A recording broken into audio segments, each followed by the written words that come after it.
Como o pastor Jeff disse aqui, eu convivi 4 anos da minha caminhada em Itacaré.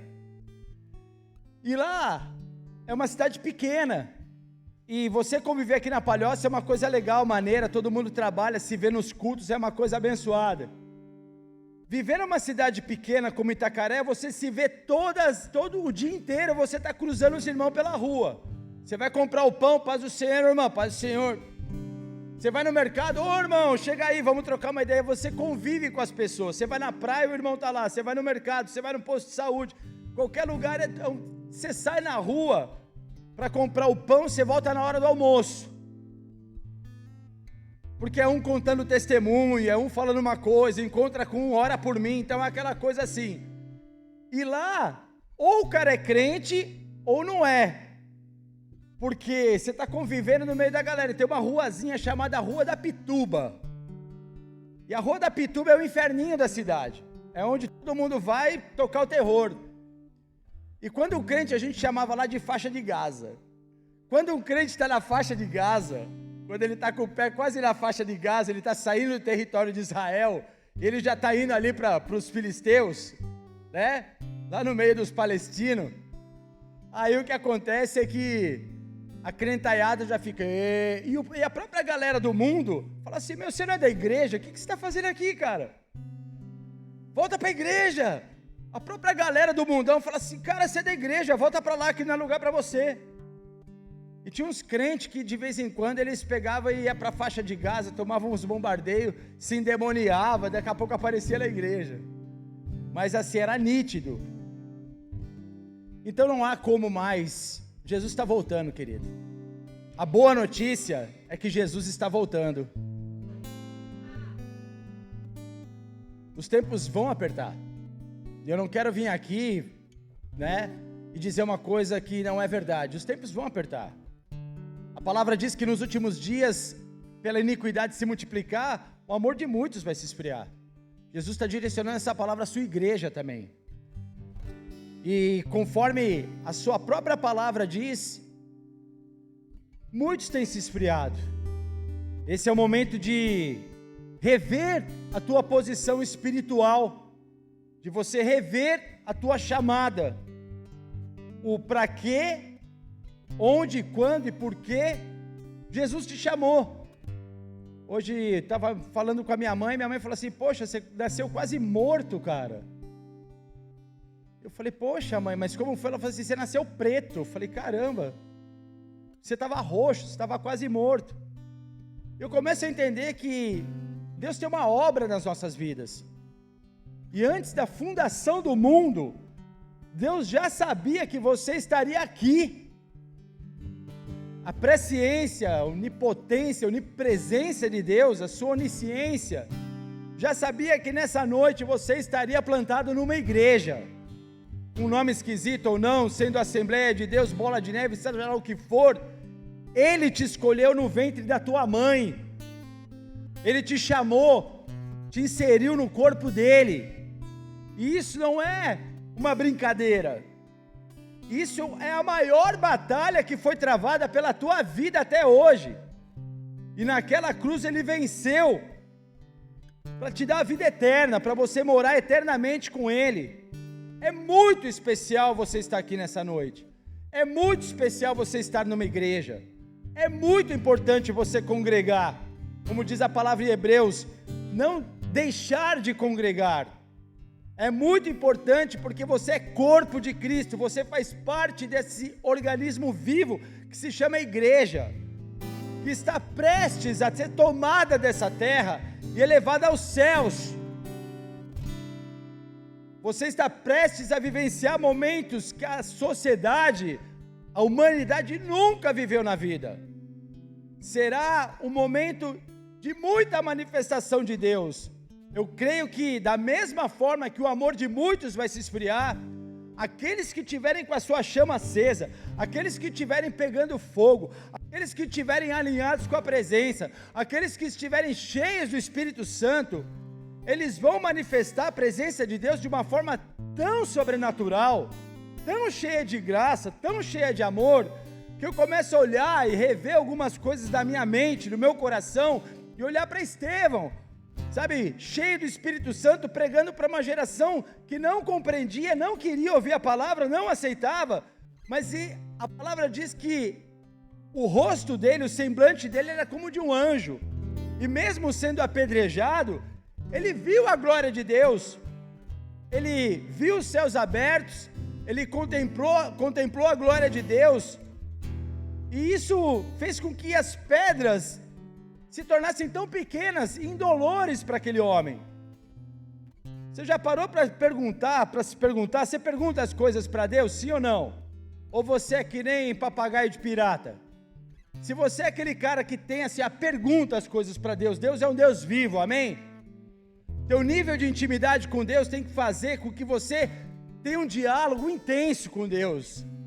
E cada vez que você se relaciona com Deus nesse nível de intimidade, você passa a ter mais liberdade na presença de Deus. Você passa a ter mais interatividade com Ele.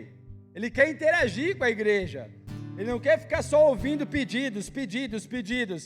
Ele quer interagir. A própria palavra diz, então vem e argue-me, fala comigo, arrazoa comigo, vem conversar, vem para a conversa. Por isso que se chama oração. Orar é falar com Deus. E quando você pergunta algo para Deus, Deus tem respostas para você. Você já parou para imaginar por que aquelas pessoas que quando Jesus Cristo foi crucificado, houve uma grande perseguição logo após a sua ressurreição, a sua ida ao céu, e quando a igreja primitiva se estabelece. Os cristãos como eu e você foram expostos a todo tipo de martírio. Eles foram queimados vivos, eles foram colocados como tochas humanas no circo romano, no Coliseu, eles foram lançados às feras, mulheres, crianças, idosos, e a história diz que eles iam marchando para aquele Coliseu cantando louvores. Eles não iam com medo das feras, eles não iam atemorizados pela dor, eles não iam, fragilizados pelo medo, mas eles iam com o coração aberto. E você já parou para se perguntar como isso acontecia, o porquê disso acontecer? Porque isso é sobrenatural. Se hoje isso acontece conosco, ia ser um tal de, eu não conheço esse Jesus, é Genésio, eu não conheço esse cara. Até o próprio apóstolo Pedro, no meio do calor da situação, negou Jesus 3 vezes, andando com Jesus. Só que passa um período, e esses homens, e o próprio apóstolo Pedro, ele se coloca numa posição de escolher ser crucificado de cabeça para baixo, como diz a história, que ele não era digno de ser crucificado como seu mestre. O que faz um homem que um dia nega, e o outro dia fala assim, você quer me crucificar? Então faz o negócio desse jeito. Ele escolhe. O próprio apóstolo Paulo, sendo decapitado, ele diz que todas as coisas são para a glória de Deus. Estevão, sendo apedrejado, olha para o céu e o rosto como de um anjo, brilha o seu rosto. O que esses homens tinham, que muitas vezes hoje nós não encontramos? O porquê disso acontecer? A palavra diz, num dos evangelhos, eu creio que é o de João, não me lembro o endereço agora, que quando Jesus foi crucificado e morto, houve um grande terremoto. A palavra diz que os mortos ressuscitaram. Os mortos ressuscitaram. Eu fico assim pensando, como será esse negócio? Os mortos ressuscitaram e voltaram para os seus familiares, cara. Imagina meu avô, seu Benedito Olímpio da Silva, né? Crente, muito crente, né? E ele volta e fala assim, olha meu filho, vou parar até louco, cara. Entendeu? Cara, fica tranquilo, deixa o leão comer, sabe, cara? Porque olha, depois disso, você vai vivenciar uma glória na tua vida. Você vai viver algo na tua vida, sabe, num piscar de olhos, que tudo vai ser diferente. Cara, aquele povo tinha que ter uma viva esperança. E eu fico assim, conversando com um grande amigo meu, que me aconselha, sabe, que eu tenho amigos assim mais chegados que irmãos na igreja. E às vezes eu fico até meio triste, porque, sabe, cara, eu quero esses irmãos sempre por perto. E um grande amigo falou assim: Alemão, eu fico pensando assim, todos nós queremos um grande avivamento. Quem quer um avivamento? Todo mundo quer um avivamento. Todo mundo busca o avivamento. Eu oro por avivamento. Quero ver esse grande avivamento vir sobre a terra. Mas eu fico preocupado às vezes com a questão do avivamento. Porque todas as vezes que um grande avivamento acontece, há algo que antecede o avivamento, cara. E o anteceder o avivamento é um período difícil. O anteceder o avivamento é um período de dificuldades, é um período de sofrimento. É como aquela mulher que ela tem dores de parto para gerar uma criança. Ela está gestando, ela está grávida, mas quando chega o momento, o dia daquele parto normal, é um sofrimento para a mulher, é uma dor que ela passa. Quem passou pelo parto normal sabe como é. É difícil, chora, sente dor. É uma das piores, das dores mais intensas que uma pessoa pode sentir, é gerar uma criança no parto normal, ainda mais se é cabeçudo, que nem o pastor Jeff, assim, então, aí, ou Rina, né, caixa d'água, né, o Rina é pior, né, cara, cabeça, né, meu, eu acho que para ter um ministério desse tamanho tem que ter um cabeção daquele, né, deixa ele saber, né, mas, cara, é uma dor intensa, só que depois que nasce, porque avivamento fala de vida, uma criança que nasce traz vida, algo novo traz vida, e quando a mãe esquece da dor quando a criança nasce, já percebeu que quando a criança nasce, pega o colo, a primeira coisa que faz foi olhar para você e dar aquele sorriso largo, né, para a tua vida, glória a Deus, né, o choro pode durar uma noite, mas a alegria vem pela manhã, né, Maria?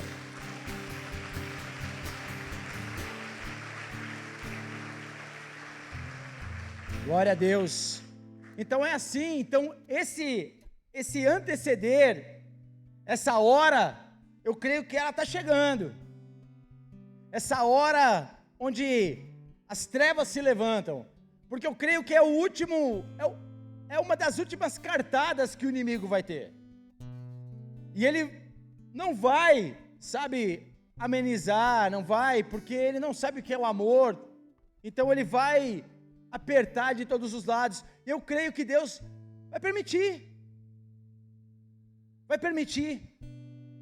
E dali vai sair homens e mulheres provados, aprovados, sabe, que não vão negar sua fé, que vão perseverar até o fim. A palavra do Senhor diz: e aquele que perseverar até o fim será salvo. Aquele que persevera até o fim, aquele que fica até as últimas consequências, aquele que não nega, aquele que, sabe, por mais que erre, se arrepende e busca a presença de Deus e se conserta com o seu Criador. Então nessa noite, querido, ou em todas as noites que você vem nessa igreja, ou todos os dias na tua casa, se posiciona na presença do Senhor, sabe, toma uma posição verdadeira em relação a Cristo, mergulha nos evangelhos, mergulha na palavra, busca a face do Senhor, não seja um crente fake, sabe, não seja um crente faz de conta, porque isso aí, cara, tu tá mentindo para si mesmo, tu vai só te enganar, porque Deus, Ele conhece toda a intenção do coração do homem, e antes que a palavra venha à tua boca, Ele já conhece a motivação do teu coração. Eles são dos pensamentos, esquadrinham os pensamentos, são dos corações. E o diabo também conhece aquilo que nós fazemos em oculto. O diabo, né, sabe as nossas atrapalhadas também. Então, a única pessoa que você tenta enganar é você mesmo. Porque a Deus ninguém engana. O diabo, né, está na espreita como um leão buscando a quem possa tragar, então não minta para si mesmo. Não se auto-engane. Não viva uma mentira. Porque Ele é a verdade. Seja um crente verdadeiro, a palavra do Senhor diz, seja Deus verdadeiro, todo homem mentiroso, mas que você não pregue uma mentira para você mesmo. Esse é o tempo de acabar com a mentira. Esse é o tempo de ser verdadeiro. Esse é o tempo de ter um caráter aprovado, de ser um homem de Deus, uma mulher de Deus, porque dentro daquilo que nós vamos viver, esse é o tipo de pessoa. E se você não se sinta julgado por isso, mas tome como uma palavra de posicionamento na tua vida, amém? Eu preciso me posicionar nessa área, eu preciso me posicionar nessa questão, e pronto.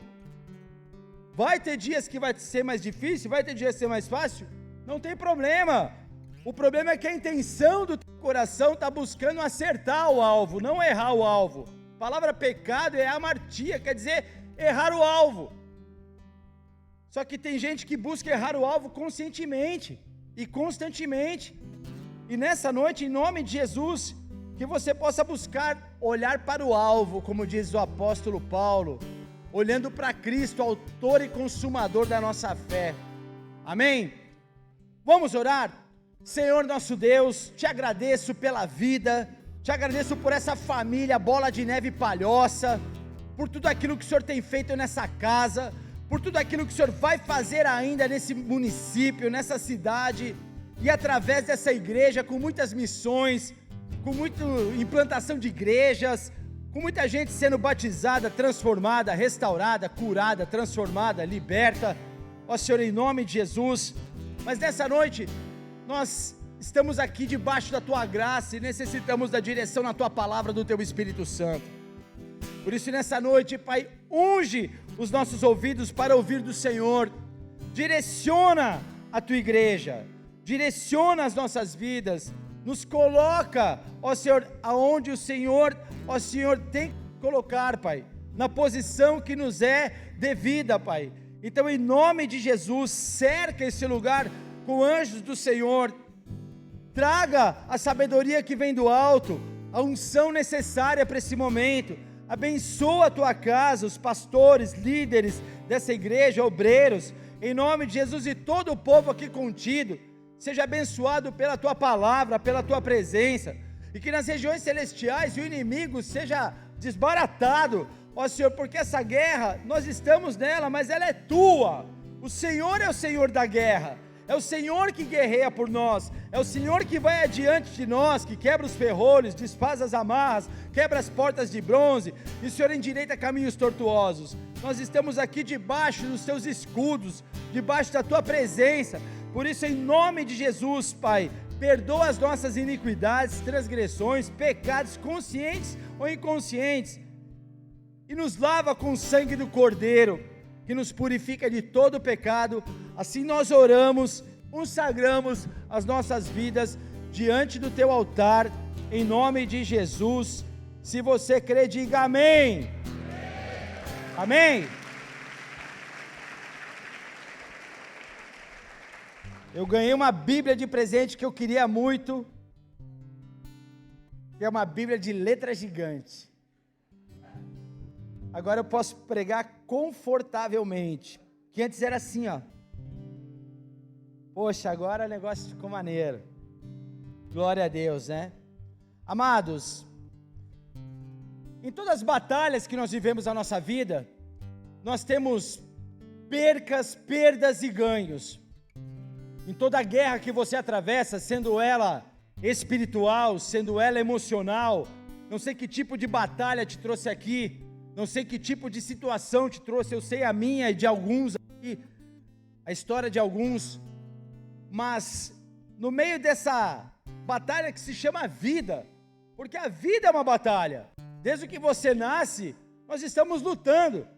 Toda segunda-feira você sai da tua casa em luta de sobrevivência. Você faz faculdade, você estuda, você se mata para ter um recurso melhor na tua vida, para você ter um pouco de conforto, para você poder viver a tua história, os teus sonhos, os teus planos.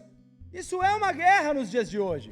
Isso é uma luta, você se aperfeiçoa profissionalmente, você estuda, você batalha, você que é dona de casa, está lá lutando, labutando, cuidando, educando, criando seus filhos, no meio de uma situação, de uma sociedade tão dividida, tão promíscua, com tantos desafios.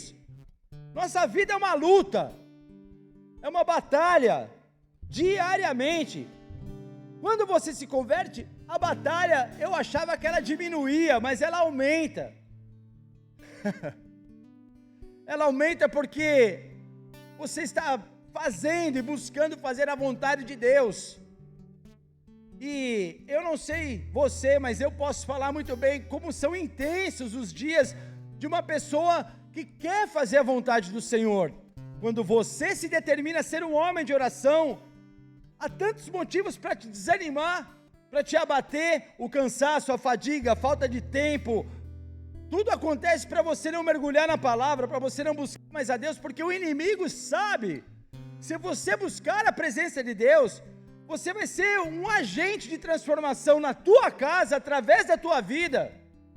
Você será um ponto de luz no meio desse mundo em trevas. O que o próprio Jesus disse no Mateus 7, que Mateus 5, Mateus 7, continuando o Sermão do Monte, ele fala que vós sois a luz do mundo. Jesus é a luz que veio ao mundo, e ele ilumina todo homem que nele crê. Nós temos uma luz que brilha sobre nós. Amém? Não é nossa essa luz. Como João Batista diz, eu não sou a luz, mas você acaba refletindo a glória de Deus através da tua vida. Se você é luz do mundo, como Jesus classificou seus discípulos, haverá, inevitavelmente, inúmeros fatores para apagar a tua luz, para te deixar um crente apagado, no meio de trevas, uma pessoa morna, para não fazer diferença nenhuma nesse mundo. Ele disse que, sendo luz, onde a luz chega, as trevas têm que sair. Ele diz também que se os teus olhos forem bons, todo o teu corpo terá luz. Olhar com os bons olhos, contemplar a glória de Deus, viver a presença de Deus na tua vida, tudo seria diferente.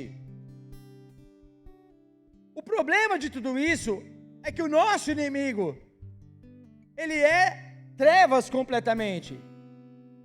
E no meio dessa guerra, o que ele puder fazer para apagar você, para te abater, para te desanimar, para tirar o teu vigor espiritual, para tirar a tua saúde espiritual, ou para fazer você cair no pecado, para você perder a tua autoridade espiritual, ele vai fazer.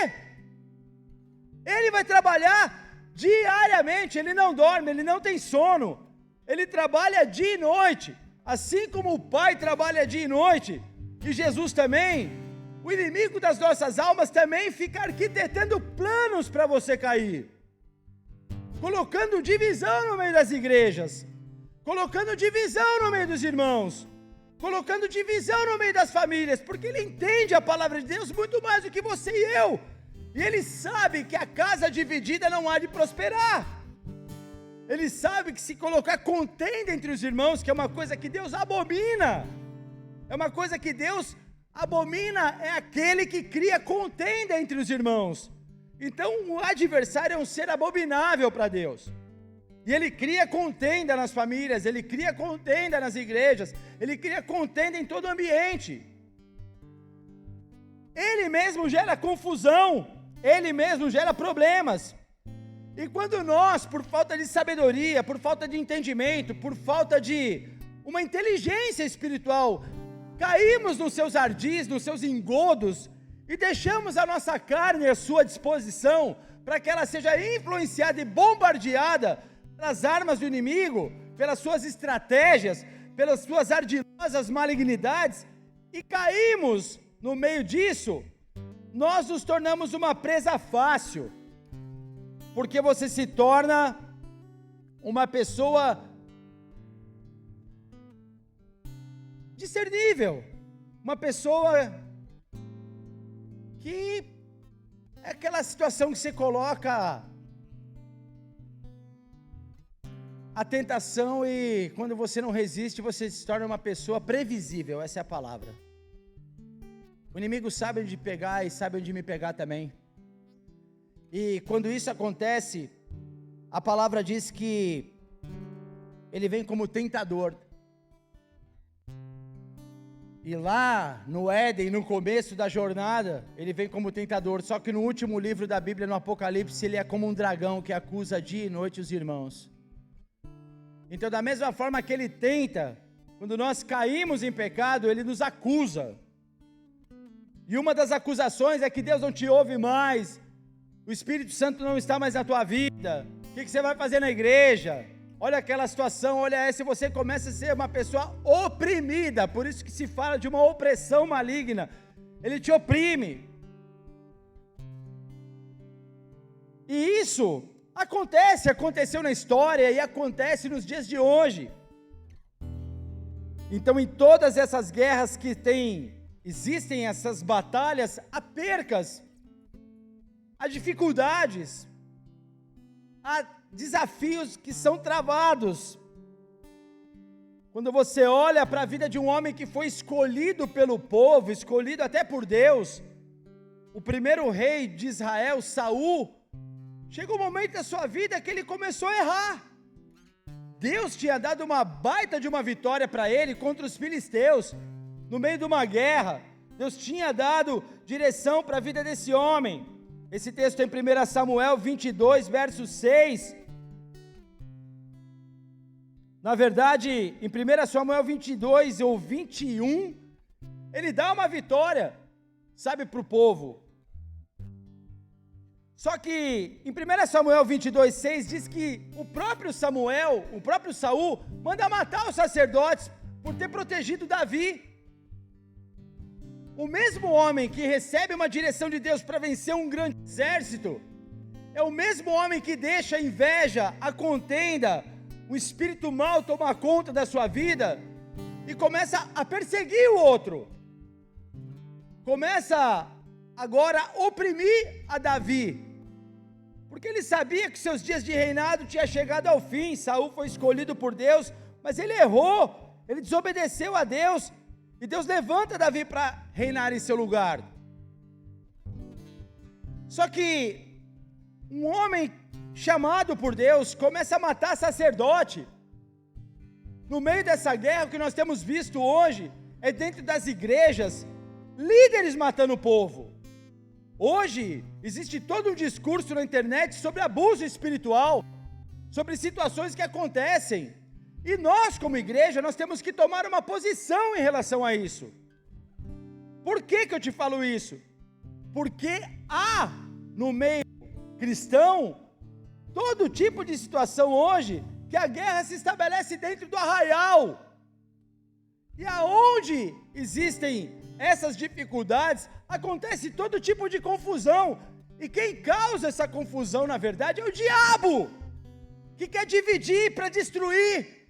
Uma igreja que faz 10 anos é uma igreja consolidada, é uma igreja unida, é uma igreja fortalecida, é uma igreja que busca a face do Senhor.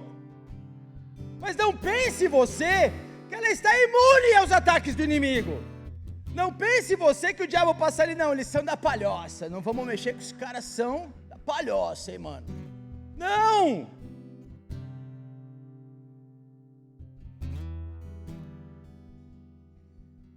São lá do Brejaru. O inimigo vai fazer de tudo para marcar, para ferir, para machucar pessoas. E uma das coisas que ele trabalha é o orgulho. Aonde há orgulho, prepotência, soberba, arrogância, é o solo propício. E eu não falo como líderes da igreja, porque esse é o meio que eu vivo. Eu falo até de você como um líder na tua casa, um líder no teu trabalho, um líder na tua vida. Quando você empresta o teu coração para qualquer tipo de situação, que Deus não é glorificado, a contaminação espiritual do inimigo começa a vir como um vírus letárgico e contaminar a tua fé. Uma das coisas que você passa a olhar agora são para os defeitos. A própria Bíblia diz que se seus olhos forem bons, todo o teu corpo terá luz. Você passa a olhar agora para as dificuldades, para os defeitos, ou para aquilo que aquela pessoa reflete, que de repente você passa a sentir inveja, passa a sentir, se comparar àquela pessoa. Eu estou há 17 anos, 18 anos ministrando, pregando, pastoreando igreja. E o que eu já vi de pessoas que se machucaram no corpo de Cristo, de pessoas que se desviaram da igreja, de pessoas que eu vi no meio das cadeiras da igreja, e que hoje não estão mais. Uns que tomaram posições, outros que mudaram de lugar, outros que se machucaram, se feriram. Mas eu sou uma pessoa que sempre busquei a reconciliação dentro do meu ministério. Eu sempre busquei reconciliar pessoas. Eu fui reconciliado com Deus, o meu casamento passou por reconciliação, eu reconciliei meu padrasto com a minha mãe, né? Sempre houve reconciliação. Meu primeiro milagre na minha vida, quando eu orei por alguém, foi reconciliar uma mãe que estava afastada de uma filha há anos, e eu fui ministrar, eu era um pato choco, eu não sabia nem falar direito, cara. E eu fui para aquela casa apagar um incêndio, né, que estava acontecendo, uma balaia de gato, uma briga em família, e aí fala assim, pô, aconselha. Ela falei, pô, aí vai lá. E eu vi um milagre acontecendo de uma mãe que não falava com uma filha, se abraçando, chorando e se unindo, e aquilo foi tão lindo, aquilo começou a trazer algo no meu coração de ver pessoas reconciliadas com Cristo e com a sua família. Isso passou a fazer parte da nossa caminhada, fazer parte da nossa história. E diante disso, eu vi que os maiores desafios, muitas vezes, são nas diferenças. Quando eu olho para Saul, olhando para Davi, era nítida a diferença dos dois. Um buscava a glória dos homens, outro buscava a glória de Deus.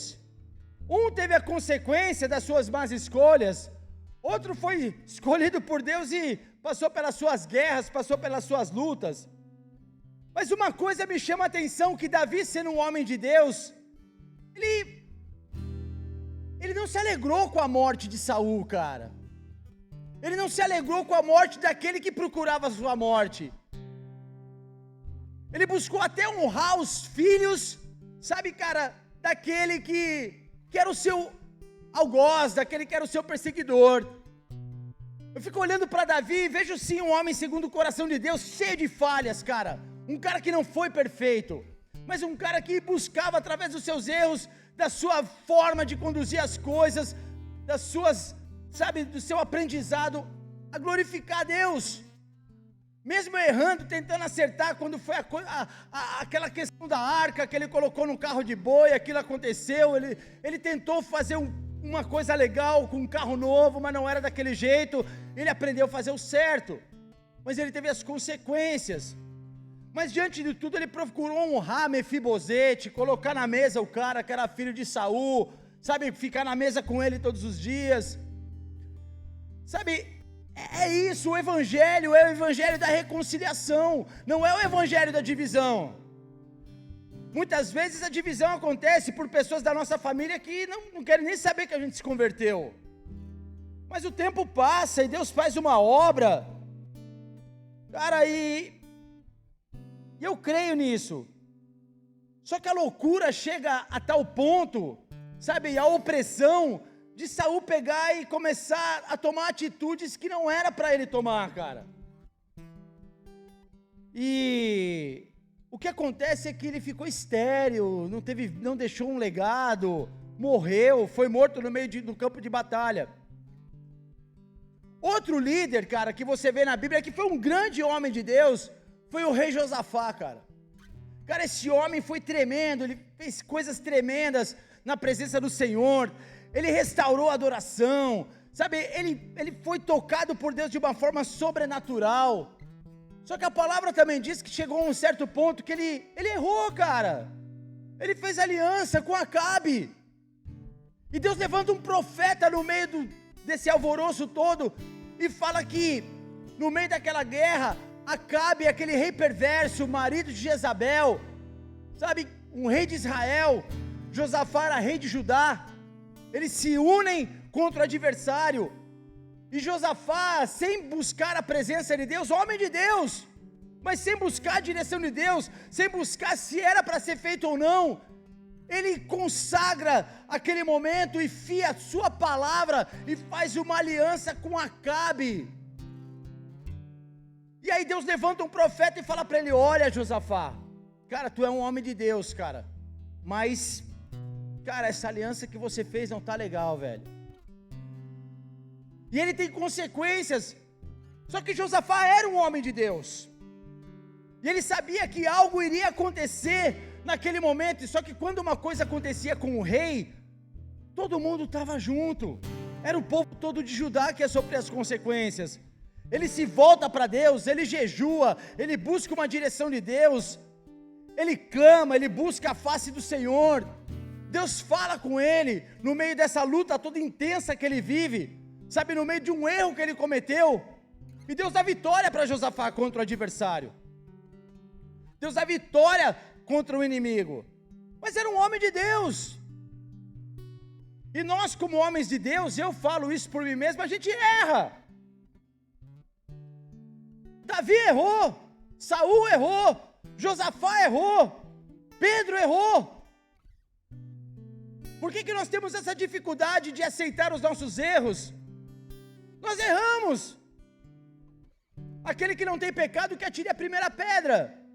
Quando nós, como líderes, começarmos a expor os nossos erros, a igreja vai cair na graça e nos amar, porque nós somos passíveis de erros também. E nós temos que aprender a exercer misericórdia, porque a misericórdia está sobre nós a cada dia. Davi, o grande rei de Israel, ele comete um erro tremendo.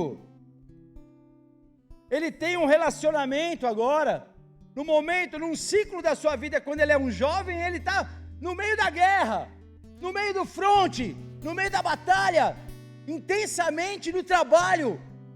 Só que chega um momento que a zona de conforto, agora que ele já tinha tudo estabelecido, estava tudo andando, os seus governantes, os seus generais, os seus comandantes ali, estava todo mundo ali agora para dar fazer a frente de Davi. Então Davi não precisava ir mais para a guerra, Davi não precisava ir mais para o fronte de batalha, e ele decide ficar na sua casa, ficar no seu aposento, descansando um pouco da guerra. Era um homem de guerra, e ele decide agora tirar um tempo para ele, e naquele momento, ele, cara, comete um dos maiores erros da sua vida, cara. Ele agora olha, vê uma mulher no terraço, se banhando, aquela coisa toda, e ele agora pergunta quem era, e aquela coisa era a mulher do seu soldado Urias, cara. E no momento agora de carnalidade, ele esquece tudo, e ele chama aquela mulher, para ela, de repente era difícil negar o rei de Israel. A história diz que Davi chama Urias agora para ter um momento, ele quer disfarçar, engabelar seu erro. Eu gosto da palavra de Deus porque ela não é um livro de passar a mão na cabeça do pecador, ela é espada de dois gumes. Ela mostra o caráter do homem com Deus, quando ele está agindo com Deus, e mostra o caráter do homem quando ele se afasta de Deus. A Bíblia mostra a verdade, a Bíblia não oculta pecado de ninguém. Ah, vamos colocar aqui porque é feio.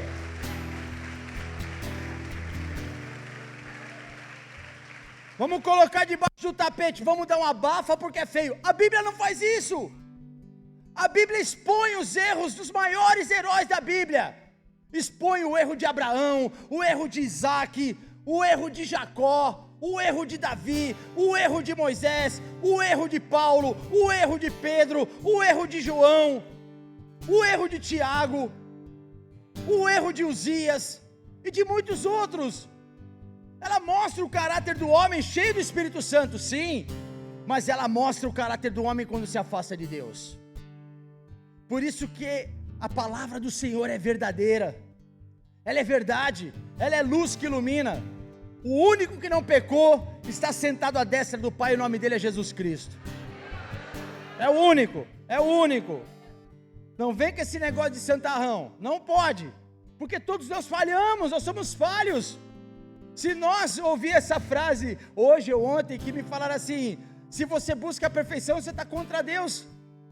Ser perfeito é só para Deus, cara, por isso que ele fala, se queres ser perfeito, não que tu será perfeito, perfeito é Deus. Então nós temos que agir dentro, sabe, dos limites da palavra de Deus. E aí é o seguinte, Davi pega aquele soldado agora, chama para o seu reino, para que ele possivelmente fosse para casa, visitasse a mulher. Imagina ser fora de casa, cara, vários dias no meio do campo de batalha, só homem, fedorento, no meio da guerra. Aí você chega em casa, pô, o rei me mandou tirar uns dias de férias, vou para minha casa pegar minha nega, pô, comer um churrasco com ela, e vou, ó, aquele chuchu minha nega ali vai ser da hora, nessa... Era isso aí. Só que o cara era tão fiel a Davi, meu irmão, que o cara falou assim, como eu posso ir para a guerra? Se os meus irmãos estão no fronte da batalha, ele ficou sentado na frente do palácio do rei. Ele falou assim, eu não vou me apartar daqui, não é justo, meus irmãos estão na guerra, eu ficar desfrutando com a minha mulher nesse momento de intensidade. Davi ficou com um problema na mão dele, porque aquela que ele caiu em adultério com ela, estava grávida. Eu fico imaginando Davi agora, tentando achar um jeito, o que eu faço agora? Olha a situação que eu me meti, olha o que eu fui fazer da minha vida, o que eu fui fazer agora, que eu vou ter que dar um jeito. Cara, ele tem que dar um jeito, ele dá um jeito. E o jeito que ele dá é um jeito perverso, é um jeito terrível. Ele procura dar um jeito, pegando seu melhor soldado, mais fiel, e pedindo e colocando uma carta no seu bolso, que seria, na verdade, o seu atestado de óbito naquele dia. Então ele pega e fala para Joabe, fala assim, olha querido, vai lá, no intenso calor da batalha, coloca Urias lá no fronte.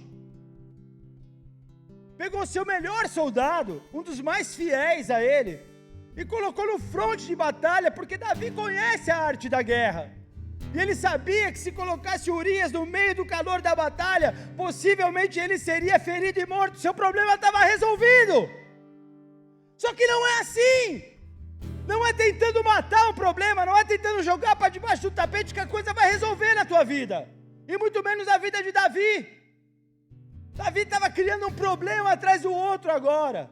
O primeiro é um adultério, o segundo é um homicídio. Hey! E esse é o retrato do homem segundo o coração de Deus. Agora, se você, quando peca com uma porcaria de internet, já fica aí com os neurônios queimando, se sentindo oprimido, uma mancadinha que você dá, imagina a mente de Davi. Imagina o inferno sobre os ombros de Davi. Imagina a acusação que ele recebia. Aí ele recebe a visita de um profeta. O profeta fala para ele, Davi, o negócio vai estreitar, hein, meu? Imagina se alguém roubasse uma ovelha, com um monte de ovelha, pegasse a ovelha, a única ovelha de um pastor, ele falou assim, manda. Ele falou assim, esse cara é você, cara. Você que está fazendo isso. Quando o filho dele vai nascer, seu primeiro filho ali com Batseba, ele fica orando, jejua, o filho nasce morto, morre. Essa mesma criança agora morre. Fruto do adultério não foi para frente, aquela semeadura não deu, e acabou a vida daquela criança. Davi passa um momento amargo na sua vida, a própria palavra diz que ele se trancou, que ele ficou jejuando, se entristeceu, aquela coisa toda. Então, a falta de discernimento, a falta de um posicionamento, ela é nítida.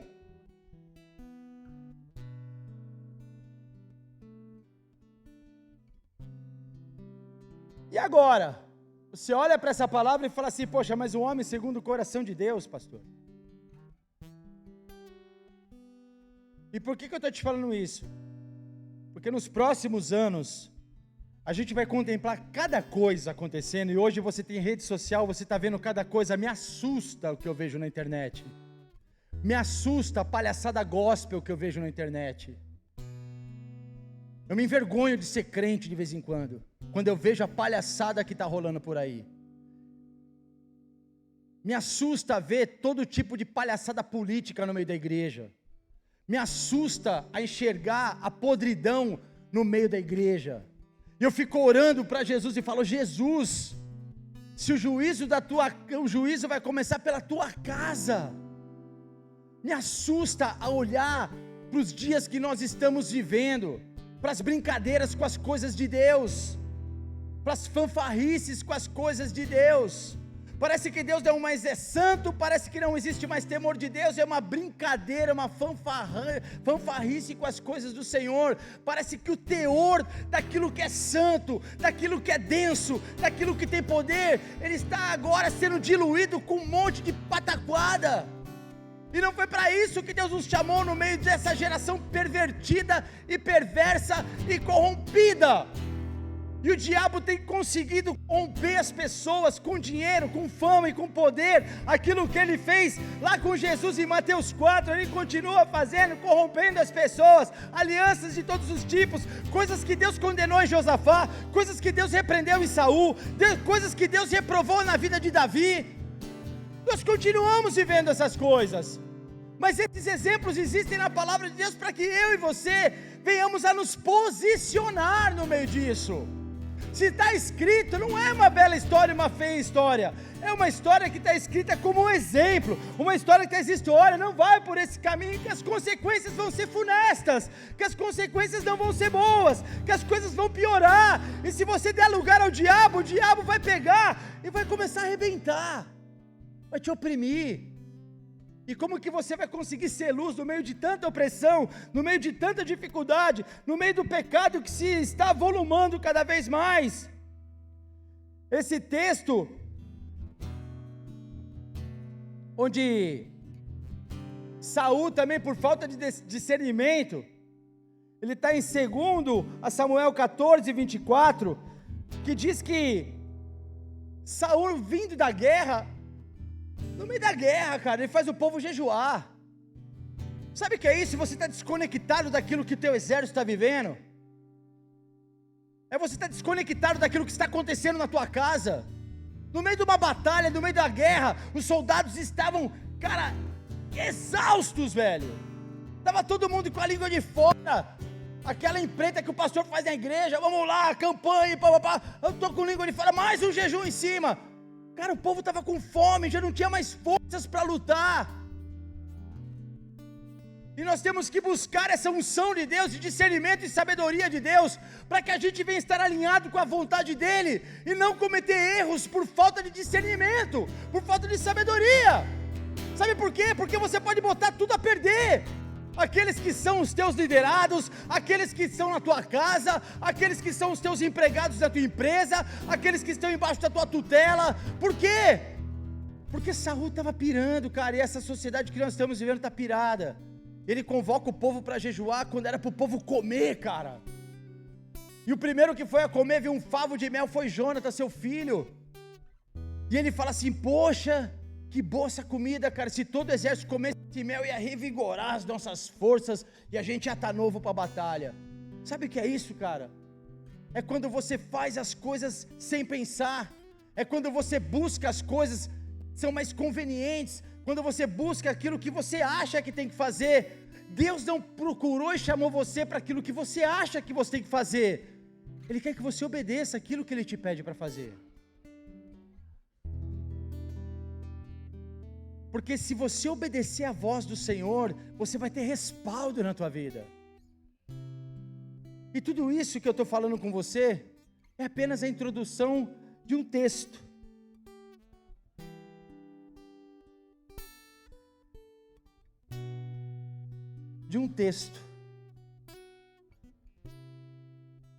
Agora, 10 anos se passaram nessa igreja. Hoje é motivo de festa, mas a festa, ela tem que continuar. A festa, a alegria diante dos anjos quando um pecador se arrepende. Cada pecador que se arrependeu aqui trouxe alegria no coração do Pai. Cada batismo que teve nessa igreja trouxe alegria para o coração de Deus. Alegria diante dos anjos. Quem está diante dos anjos? O Senhor. Então o Senhor, quando vê um pecador se arrependendo, quando o Senhor vê uma pessoa sendo transformada, isso é alegria no céu. Você é motivo de alegria para Deus. No processo de conversão, quando o Espírito Santo entra rachando no teu coração, coloca por terra aquele endemoniado que você era e te faz uma nova criatura cheia do Espírito Santo, cheia de graça, cheia de amor. Ele faz isso, cara, de uma forma poderosa. Isso alegra o coração de Deus. Eu sei que Deus é o Deus de alegria, que Ele derrama, sabe, cara, que Ele faz, que Ele é operoso, que Ele opera até agora, e Ele está operando. Agora, o que o diabo quer fazer é que você seja motivo de tristeza para o coração do teu pai. É que você seja sempre com o coração triste, quebrado, moído pelas coisas do pecado. Só que o Senhor conhece a natureza do diabo, que ele não vai aliviar com você.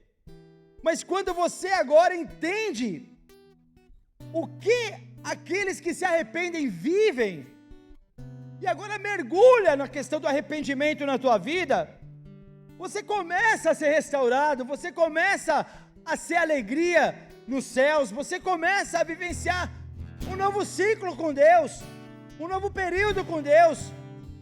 Eu creio poderosamente, se nós vivermos intensamente a vontade de Deus, agradando o Senhor no nosso viver, não há como o céu se fechar, não há como reter aquilo que Deus tem para derramar, não há como, porque as mãos do Senhor estarão de uma forma tão poderosa sobre os filhos, conduzindo, abençoando, derramando dons, talentos, recursos, para que a obra dele aconteça, para que a obra dele prospere, para que a obra dele avance.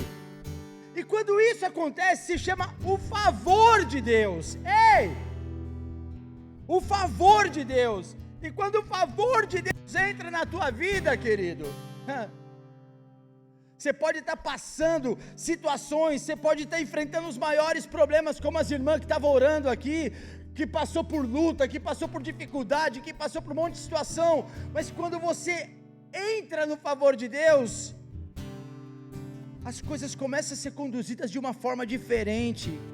Deus coloca você no meio de situações onde você será usado tremendamente pela mão operosa e poderosa de Deus, cara. Por isso que esses homens, tanto os apóstolos, tanto os outros, falam assim, cara, esquece um pouco das coisas do mundo, cara. Sabe, cara, existe uma glória a ser revelada, existe algo a ser derramado, existe algo a ser vivenciado. Nós ainda não experimentamos a intensidade, sabe, a profundidade, o alcance do poder de Deus, cara. Eu acho que a gente está na beirinha do rio ainda. Tem muito mais para Deus fazer, tem muitas coisas maravilhosas, tem muitas coisas que Deus quer manifestar na sua igreja, tem muitas coisas que Deus quer falar ao teu coração no teu momento de intimidade com Ele. E eu vou te dizer uma coisa, não há coisa melhor do que ter intimidade com Deus, não existe coisa melhor do que você ter um relacionamento intenso com o teu Pai, não há coisa melhor, porque é Ele que limpa o teu caminho, é Ele que lava o seu coração, é Ele que purifica o teu coração, é Ele que opera em vós, tanto querer quanto realizar, é Deus que opera, é o Espírito Santo em ação, é o Espírito Santo em atividade constante na tua vida, quando você abre a tua vida para Ele. As tuas lutas mais contra a tua carne se tornam pequenas diante da glória de Deus na tua vida. Nós estamos perdendo muito para a nossa carne, nós estamos perdendo muito, por quê? Porque nós resolvemos as coisas do jeito da nossa mente, como esses homens, quando não estavam na presença do Senhor, tentavam resolver. Deus não chamou Abraão para fazer filho em Agar. Era Abraão e Sara, querido. Quando Ismael nasce, Deus abençoou, porque Abraão ali e Sara era um ventre abençoado, mas por não esperar o tempo, e tentar dar um jeito, Abraão tentou se livrar do problema, deixou a mulher lá, debaixo de uma árvore, vaza daqui, Sabe, Sara começou a ficar incomodada com aquela criança, com aquela mulher, arrumou um problema para a cabeça. Quando você e eu tentamos dar um jeito da nossa vida espiritual, do nosso jeito, nós arrumamos problemas para a nossa cabeça. Você vai arrumar treta, meu irmão. Não tem jeito. Deus tem uma vontade que é soberana, seja feita a vontade dEle no céu e na terra.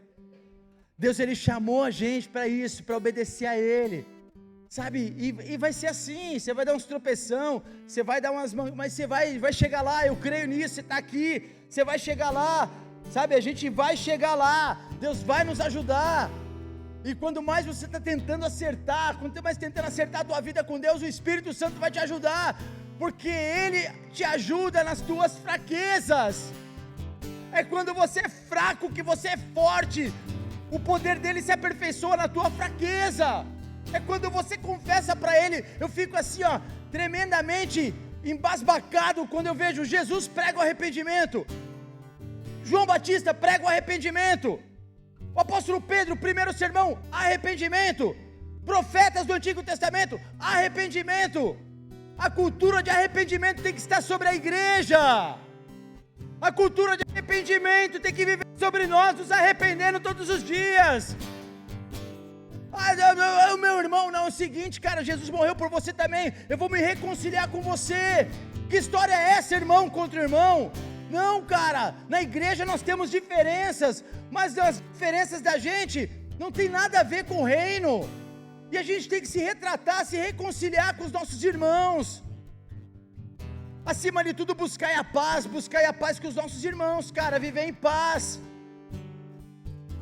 A igreja, sabe, é um pouco do reflexo daquilo que Deus quer fazer no céu.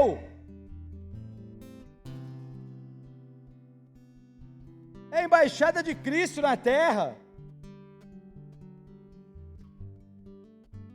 Salmo 32, o culto vai começar agora. Depois a gente se acerta. Brincadeira. Salmo de número 32, fala de um contexto onde Davi, ele tinha cometido todas essas situações na vida dele, semelhante ao Salmo 51 também.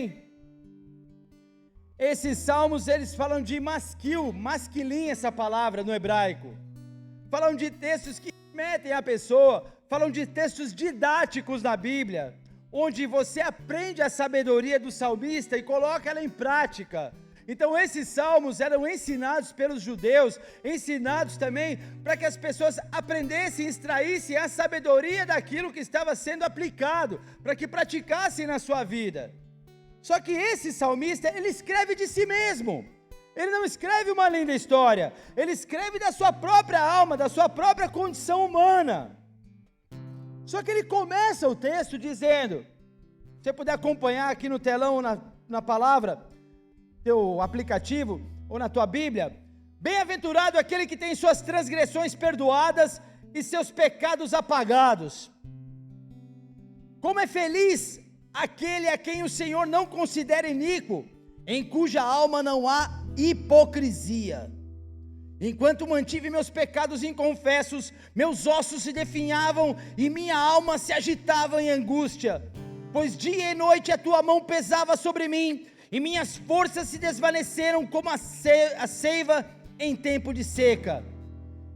Essa é a primeira parte desse salmo. Esse salmo fala de um homem que tinha pecado, que tinha errado, que tinha transgredido, que reconheceu os seus erros, mas o engraçado de tudo é que ele começa o texto não se culpando, mas dizendo que essa pessoa é bem-aventurada, aquele que tem as suas transgressões perdoadas e seus pecados apagados. Bem-aventurado fala de uma pessoa que está sendo reconduzida, de uma pessoa feliz, de uma pessoa agraciada pelo perdão e pelo favor de Deus. Só que ele fala que enquanto ele se cala, enquanto ele vive com o seu pecado oculto, ele vivia na hipocrisia, ele vivia mentindo para si mesmo, colocando uma máscara, colocando algo que não era ele. enquanto ele mantém seus pecados inconfessos, ele fala que ele começa a sentir dores, e seus ossos começam a se definhar. Havia uma dor no corpo desse homem, a sua alma estava agitada, e uma tremenda angústia toma conta do seu coração. É diferente da nossa vida quando nós erramos, sabendo que nós estamos errando, estamos na presença do Senhor. Há uma dor no nosso coração, há um pesar na nossa mente, há uma condenação. E mesmo que você venha com esse pecado teu oculto, costumeiro na igreja, você se sente um hipócrita diante do altar. Você se sente um falso diante do altar. E a tua própria consciência, ela também começa a te revelar: olha isso da tua vida, te acerta, te alinha, se posiciona. E você começa a sentir um peso na tua cabeça, um peso na tua mente, por aquilo que você cometeu. Não é apenas o sentimento de remorso, não é apenas a acusação do diabo, você sente as dores do pecado no teu corpo, você fica mal. Pergunta para um homem de Deus que tem experiências com Deus, que tem relacionamento com Deus, quando ele peca, como ele fica? Parece que ele é o cão chupando manga, ele fica do avesso, fica todo esquisito, fica tudo estranho, ele perde até a motivação de orar, ele perde a motivação de buscar a presença de Deus, e ele passa a viver na hipocrisia. Por isso que Jesus Cristo chama os fariseus de hipócritas, como filhos do diabo, porque eles constantemente andavam no pecado, constantemente adulterando a palavra de Deus a favor próprio, e eles nem mais se constrangiam com isso, eles viviam a hipocrisia religiosa. Esse tipo de hipocrisia tem vivido, tem estado e permanecido na vida de muitos cristãos, de muitas pessoas. Isso tem sido cotidiano de muitos. Só basta você olhar as redes sociais e você enxergar por aí o meio que a gente vive. É uma hipocrisia. Nunca se viu tanto adultério, tanta fornicação, tanta promiscuidade nos dias de hoje. Só que isso faz com que a pessoa se sinta mal, a pessoa viva uma mentira, só que a vida dela, a alma dela vive agitada, e ela vive uma angústia espiritual muito grande. E Davi está falando de si próprio, não está apontando o dedo para ninguém. Ele fala: enquanto eu me calei, os meus ossos doíam dentro de mim, a minha alma estava em constante angústia, eu não tinha sossego na minha vida, aquilo dia e noite, pois dia e noite a tua mão pesava sobre mim, e as minhas forças se desvaneceram, eu me senti seco, como a seiva no tempo da seca. Eu comecei a parar de dar fruto, a minha vida secou. Se você está aqui nessa noite e você secou, parou de dar fruto, e você tem vivido uma vida dupla, hoje é o dia de você se arrepender e colocar o teu coração diante do altar do Senhor. É aniversário, é festa, é legal. Hoje é o dia do meu aniversário. Amém? Também é dia de festa para mim. Eu cheguei aqui umas 2 horas antes desse culto, que eu não quis pegar o trânsito. Eu fiquei lá no estacionamento daquela churrascaria ali do lado, orando para ver se era essa palavra para me pregar nessa noite. Quando eu estava lá preparando, o Kikão está trabalhando lá em casa, né? A gente está lá na resenha. Hoje foi meu aniversário, ele que é a sua carne lá. É, Kikão, glória a Deus. Kikão a gente conhece, é uma cara já, né? Glória a Deus. E aí, eu estava preparando a palavra, estava orando, e aí o manto caiu lá na salinha que eu fico lá, no meu cafofo lá, e aí eu comecei a chorar, cara. Eu comecei e eu sinto sinais de Deus quando eu estou lendo a palavra, e quando Deus testifica uma palavra no meu coração, eu começo a chorar, cara, lendo a Bíblia. E eu falo: a Deus, obrigado, porque o Senhor sinalizou. E eu vim ali orar, sabe, cara, não quero vir aqui pregar uma coisa da minha cabeça, mas é um aniversário, cara. É um novo ano, um novo ciclo que começa. Que tal você começar de uma forma diferente? Que tal você começar a tua vida de hoje em diante de uma forma diferente? Que tal você agora chegar diante de Deus e falar assim: Deus, eu tenho uns erros da minha vida, eu tenho umas coisas, cara, pode não ser muita coisa, Pai, eu não tenho orado, sabe, eu não tenho buscado a tua face, eu não tenho buscado a tua presença, mas a partir de agora, dessa noite, eu quero tomar uma posição na minha vida. Eu quero buscar a tua presença, eu quero buscar a tua face, eu quero me entregar ao Senhor, eu quero fazer a tua vontade, eu quero parar de julgar os outros, eu quero parar de falar mal dos outros, eu quero buscar a tua presença, eu quero ser cheio do Espírito Santo, eu quero amar as pessoas, eu quero amar o próximo, eu quero orar pelo meu adversário, eu quero ser um cristão de verdade. Chega de hipocrisia na minha vida, eu não vivo uma novela, eu vivo a verdade. Eu quero viver a tua história da minha vida. Eu quero ser um representante, uma carta viva do Evangelho nessa terra. Eu não quero ser motivo de chacota. Eu não quero ser motivo de piada no inferno. Eu não quero ser um hipócrita, um ator para mim mesmo e mentir para mim mesmo. Eu quero viver a essência desse negócio. Eu quero ver onde o Senhor vai me levar. Eu quero viver os sonhos de Deus nessa terra. Eu quero ser, sabe, um filho amado. Eu quero ser, eu vou errar, eu vou tropeçar, mas eu estou pronto para me arrepender a cada erro, eu quero recomeçar minha história.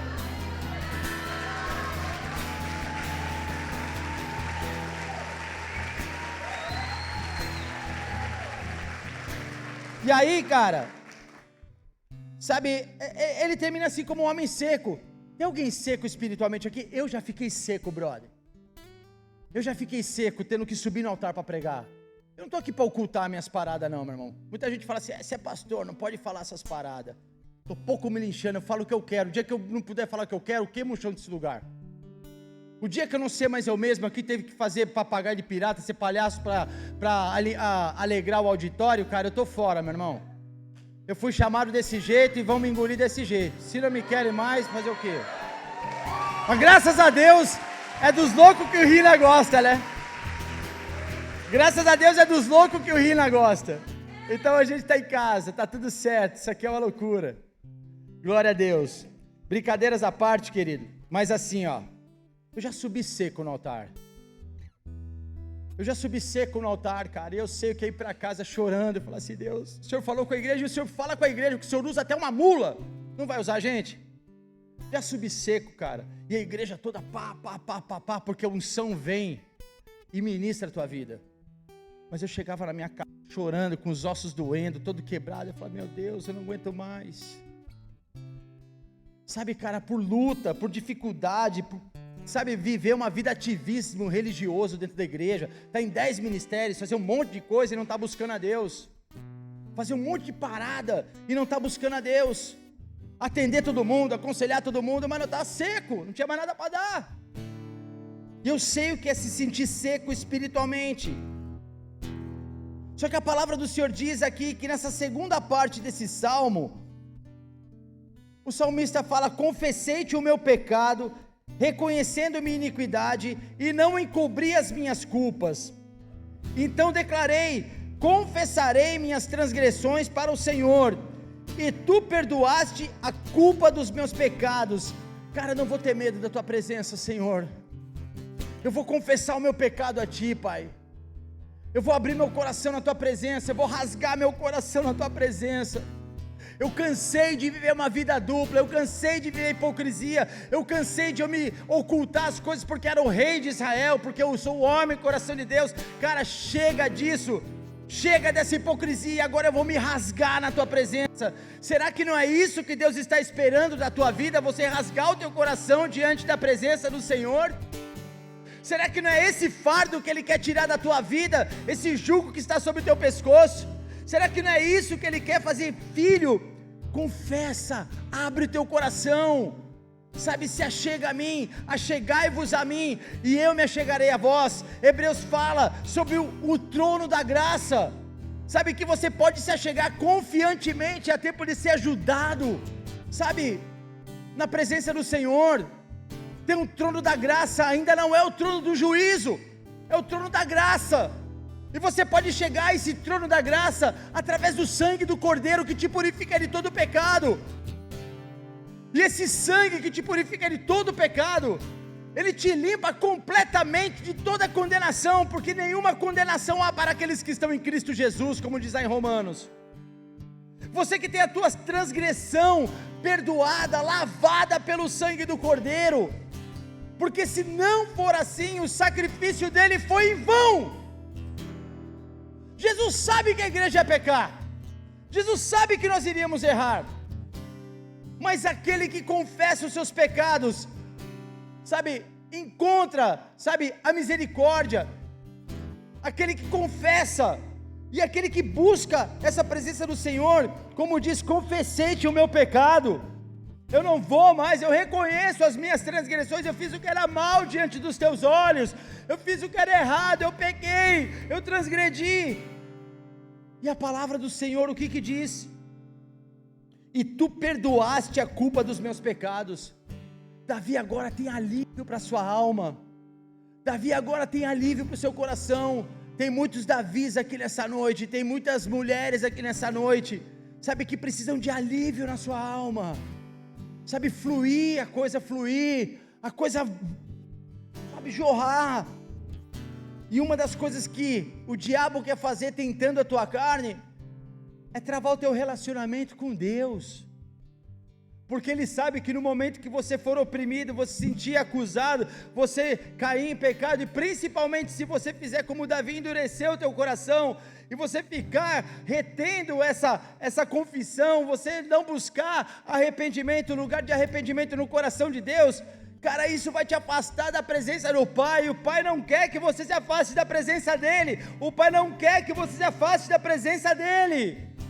Deus é amor, mas Ele quer filhos da sua presença, sabe, conectados com Ele, fazendo a vontade dEle, mas fluindo no seu espírito. E nessa noite, o Senhor quer fluir pela igreja de uma forma tão intensa nesses dias. A palavra do Senhor diz que Ele voltará, mas para buscar um povo zeloso de boas obras. Aquele que é santo se santifique mais, aquele que é imundo se suje mais, a palavra do Senhor diz. Então nessa noite, assim como Davi, sabe, cara, busca a presença do Senhor. Se Jesus disse que nós temos que orar, falta de oração também, cara, te leva ao pecado. Quando você expõe o coração, eu vou te dizer assim, ó, os momentos mais gratificantes da minha vida são os momentos de oração, cara. O momento que eu rio, choro, me alegro, eu intercedo, eu viajo com Deus, cara, em oração, eu fico ali, cara, e tem hora que eu fico só ali.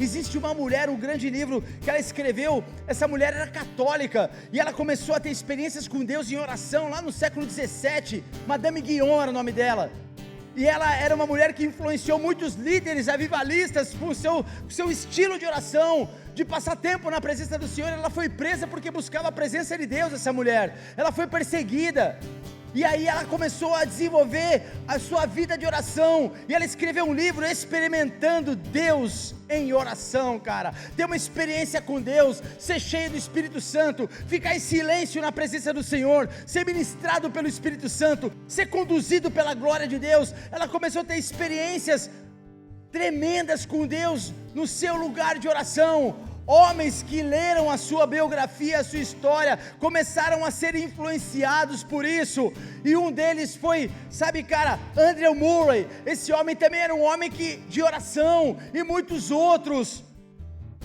sabe, cara, você vê pessoas que tinham um relacionamento com Deus tremendo, pessoas que tinham vida com Deus, cara, pessoas que eram cheias da presença, da glória de Deus, e não é uma coisa assim, pá, o cara é um anjo no céu, não, cara, humildemente, sabe, com humildade.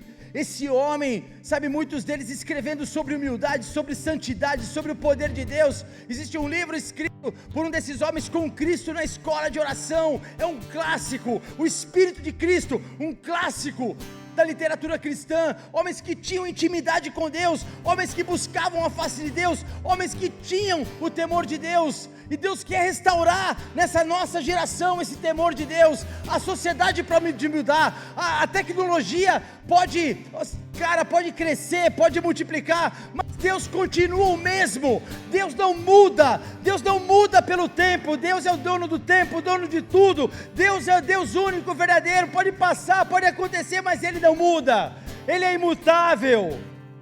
E não existe outro caminho que não seja Jesus Cristo, e que não seja esse caminho da oração, o relacionamento.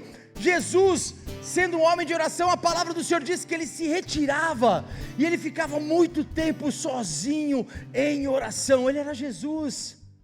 Os discípulos não pedem muita coisa para Jesus, mas pedem assim: Jesus, nos ensina a orar. Deus ele está restaurando, sabe, os homens e mulheres de oração nas igrejas. Deus vai ser restaurando, sabe, o ministério de oração no meio das famílias, no meio das casas, no meio do povo, porque isso vai fazer a diferença na tua vida nos próximos dias, nos próximos anos. Seja um homem de oração, seja um homem de comunhão com Deus, seja um homem, metade dos teus problemas, ou 90% dos seus problemas se resolve com oração. Cara, eu passo lutas da minha vida, tem dia que eu estou ansioso, tem dia que eu também tenho problema como você, mas quando eu coloco o meu fardo, quando eu chego, Jesus, cara, tá pesado, Jesus me ajuda aqui, vem cá, sabe, eu não tenho forças para isso, sabe, eu estou ansioso por aquilo, é isso, é aquilo. Deus ele começa, sabe, cara, a interagir, Deus começa a fazer, porque senão, cara, não tem razão, mas a razão de tudo é Jesus Cristo. Aí agora, nessa parte desse salmo, a palavra do Senhor diz assim: dessa maneira, todos os que têm fé, orem a Ti. Pronto. Todos que têm fé, orem a Ti. Você tem fé em Jesus? Orem a Ti. O salmista está dizendo, eu estava cheio de pinhope, sabe, como que é, o Kiko? Armengue, né?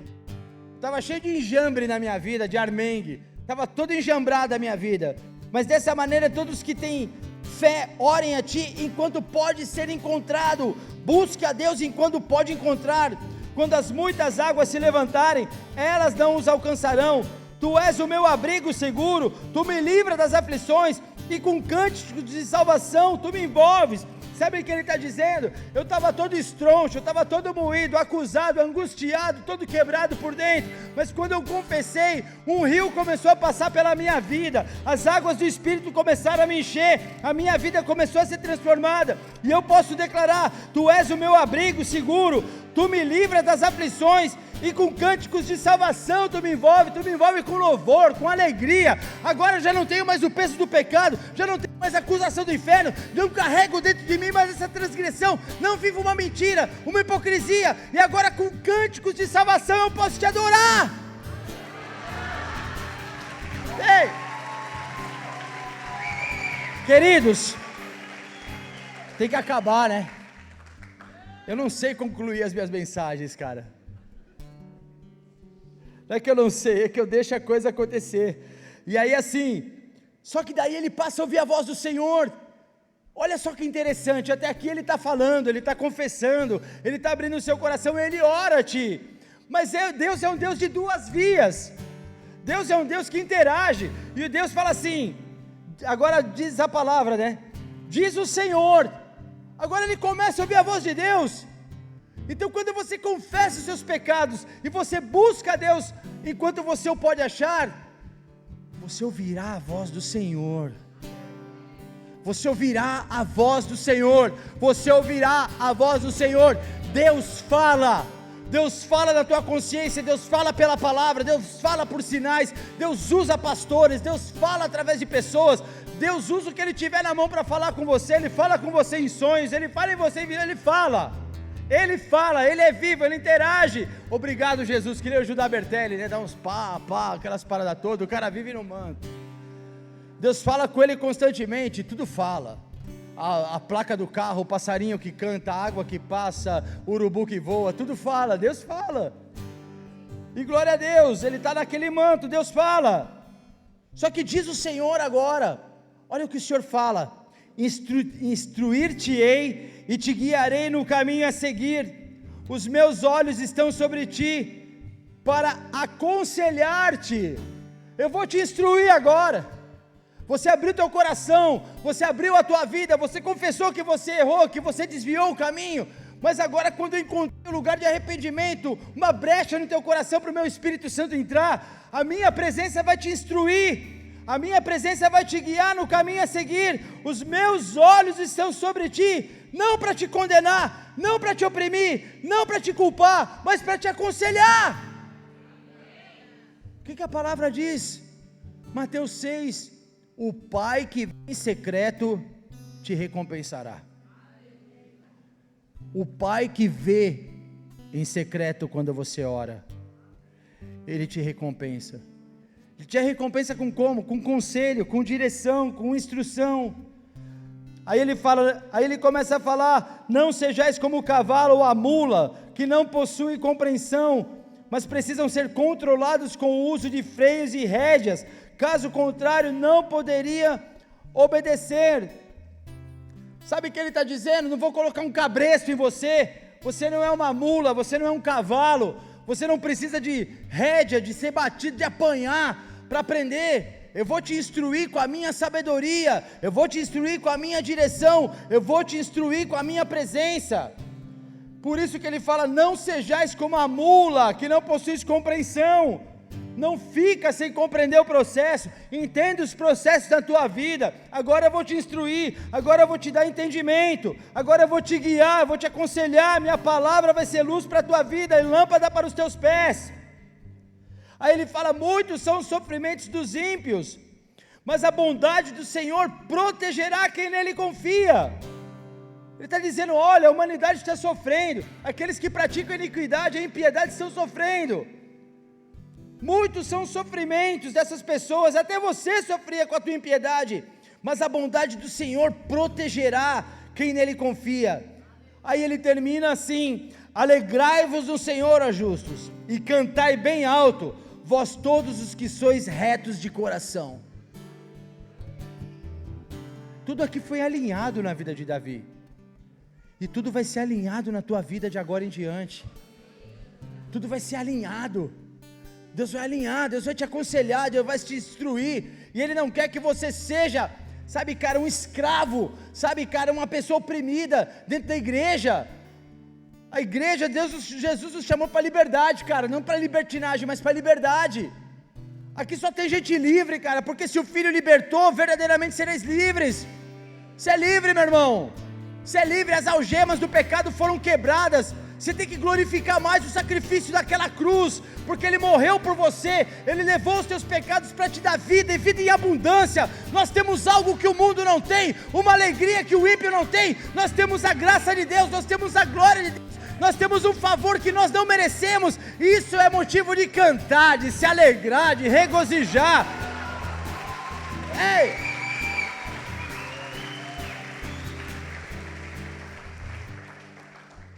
Aqui depois ia para depois eu se ler a carta de 1 Pedro inteira, que a gente ia para lá agora, mas agora não vai dar. Então, curva a tua cabeça, fecha os teus olhos.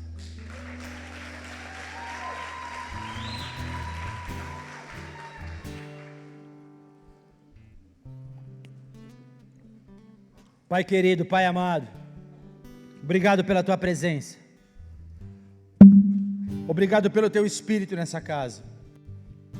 Engrandecido, louvado seja o teu santo nome.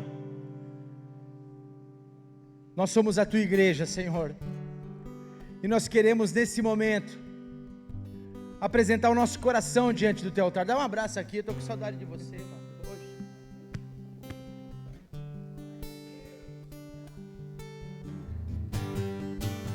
Verdade.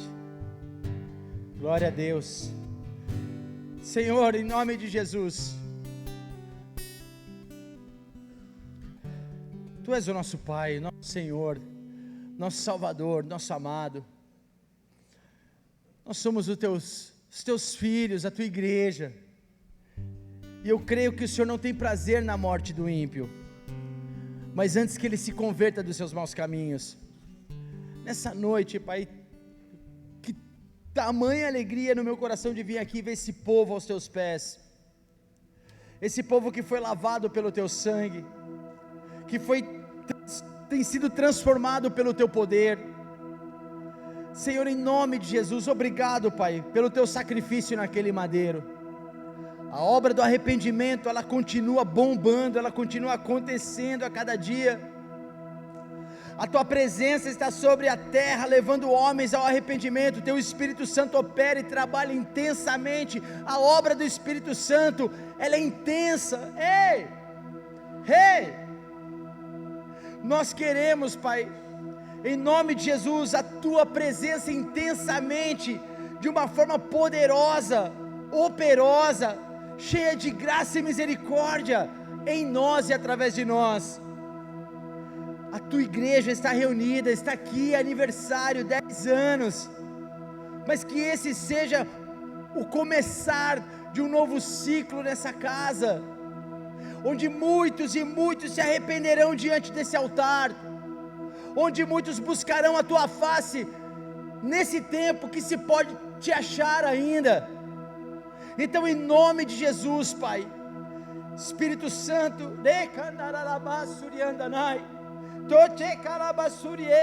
a tua presença é o que nós precisamos, a tua presença que sara a nossa alma, a tua presença alivia os nossos fardos, tira o peso, a tua presença tudo fica mais leve, a tua presença, Senhor, é o que reconforta, o que nos dá cada vez mais a proteção, o cuidado, a segurança, é da tua presença, Senhor. Mas eu te peço, intensifica a tua presença sobre essa casa, intensifica a tua presença sobre esse lugar, que as pessoas ao entrarem, ao adentrarem, pisarem nesse lugar, já sintam a tua presença na atmosfera desse lugar, e venham arrependidas para o teu altar, sem ninguém falar nada, sem ninguém pregar nada, as pessoas já cheguem aqui dentro quebrantadas. Faz uma obra sobrenatural sobre a tua igreja,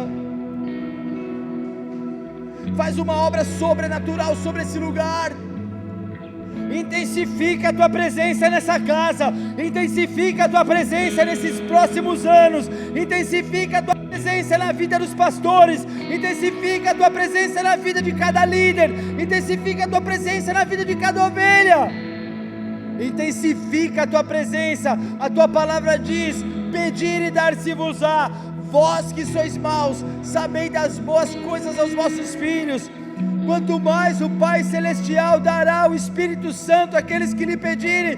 Pai, eu te peço mais do teu Espírito, mais da tua presença, mais da tua santidade, mais do teu amor, mais da reconciliação, do perdão, da graça, do temor.